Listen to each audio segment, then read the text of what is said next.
চট্টগ্রাম নগরের আগ্রাবাদ এক্সেস রোডের ব্যাপারী পাড়া মোড়। গত ২২ মে যেখানে ঘটে অভিনব এক ঘটনা। সিসিটিভি ফুটেজে দেখা যায় দুই ব্যক্তির পেছনে হাঁটছেন এক নারী। আড়ালে নিয়ে যার কাছ থেকে ছিনিয়ে নেওয়া হয় নগদ অর্থ, স্বর্ণের গয়না সহ নানা জিনিসপত্র। ফাতেমা বেগম নামের এই নারী বলছেন, ঘটনার সময় তিনি ছিলেন সম্মোহিত।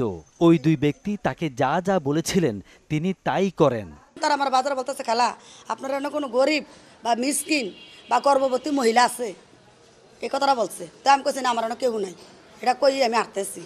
এরপরে তারা যায় পিছিয়ে দিয়ে আমার এই লেবু দিয়া চোয়াইছে, ফু দিছে, ফু দিয়া এই তারা আমার লগে লগে লগে লগে ঘুরাইছে। পরে আমার তো লাগে অনেকক্ষণ তারা ঘুরাইছে, ঘুরানোর পরে ধরেন আমার মেদ শেষ, মানে ওষুধের মেদরা শেষ, এই তারা গাড়িতে টেক আছে।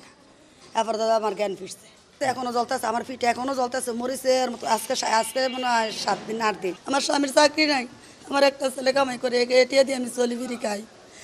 আমি আমার কাছে টাকা নেই, আমি চিকিৎসা করবো। পরে আমার ছেলে খালি কমা তুমি কান্দন, আমার মনের বাবা ছিল, আমি টাকা এই জিনিস বন্ধক দিয়া আমি কিছু বাজার সাজার আনলাম ঘরের ভিতরে। আমি এত অভাবী, কিন্তু আমার অভাবটা আল্লাহ বুঝলো না, তারও বুঝলো না। থানায় মামলা করলে সিসিটিভি ফুটেজ দেখে পুলিশ জনি নামে একজনকে গ্রেপ্তার করে। এরপরই বেরিয়ে আসে চাঞ্চল্যকর তথ্য। পুলিশ বলছে, ফাতেমা বেগমকে সম্মোহিত করতে ব্যবহার করা হয় স্কোপোলামিন নামের রাসায়নিক পদার্থ, যা শয়তানের নিঃশ্বাস নামে পরিচিত। সম্প্রতি চট্টগ্রামে এমন ঘটনা ঘটেছে আরও কয়েকটি, যাতে টার্গেট ছিলেন নারীরা। ঘটনা হচ্ছে যে ভদ্রমহিলা বাজার করে বাসায় ফিরছিলেন, তখন একজন হাতের লেবু ছিল, লেবু তার গায়ে একটু ধাক্কা দিলেন। ভদ্রমহিলা যখন পিছনে তাকালেন, তখন সাথে সাথে একদম লেবুতে ফু দিলেন। ফু দিয়ে কিছু একটা ছিল, এটা আন্দাজ করা হচ্ছে। ওই ফুয়ের কারণে উনি সম্মোহিত হয়ে যান, ওনার বুদ্ধিশক্তি পুরো বিলোপ হয়ে যায়। এরপরে বলে, আন্টি আপনি একটু সামনে আসেন। আন্টি একটু পাশে নিয়ে বলে যে আপনার কানের দুল আর গলার চেনটা আমাকে দেন। তখন উনি খুলে দিয়ে দিয়েছেন অনায়াসে। ইভেন তার যে হাতে বাজার ব্যাগ ছিল সেটাও দিয়ে দিয়েছেন উনি, বলতে বাজার ব্যাগটাও দেন। এটা আমাদের অপরাধের নতুন ডাইমেনশন মনে হচ্ছে। এই অপরাধ এর আগে আমাদের সিএমপিতে আমরা শুনি নাই সিএমপিতে ঘটেছে কিনা। তো এটা হচ্ছে যে এমন একটা উপাদান, এটা ব্যবহার করে মানুষকে সম্মোহিত করে ফেলা হয়। যখন তাকে যা করতে বলা হয় তখন তাই করে।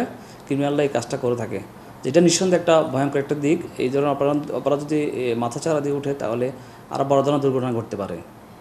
গবেষকরা বলছেন, স্কোপোলামিন ধুত্রা ফুলের সাথে আরও কিছু উপকরণ মিশিয়ে তৈরি করা হয়। শক্ত বা গুঁড়ো অবস্থায় পাওয়া এ রাসায়নিক পদার্থটি মূলত নানা রকম ওষুধ তৈরির কাজে ব্যবহার হয়, যার সঠিক মাত্রায় ব্যবহার না হলে হতে পারে করুণ পরিণতিও। শয়তানরা এটাকে মানুষকে সম্মোহিত করার জন্য, গতি থামিয়ে দেওয়ার জন্য, কিংবা ওই কাঁপুনি খিঁচুনি আনার জন্য, তাৎক্ষণিকভাবে অসুস্থ করার জন্য, কিংবা এই মানুষকে সম্মোহিত করার জন্য, কিছুটা অগোছালো করার জন্য এটা অন্যান্য কিছু প্রাকৃতিক উপাদানের সাথে মিশ্রিত করে এটা ব্যবহার করে শ্বাস প্রশ্বাস নিতে অথবা গায়ে লাগিয়ে, নাকে মুখে লাগিয়ে মানুষকে তার গতিকে স্লথ করে ফেলে। এটার ডোজ একটু বেশি হলে মানুষের ক্ষতি হয় এবং এর সঞ্চায়ন ঘটে কিডনিতে, এবং এক্ষেত্রে মানুষ ওই বেশিক্ষণ 4-5 ঘন্টার সম্মোহন এখানে কাজ করে। শ্বাস প্রশ্বাস গ্রহণ কিংবা খাবারের সাথে এটা গ্রহণের ক্ষেত্রে মানুষকে সতর্ক থাকা উচিত।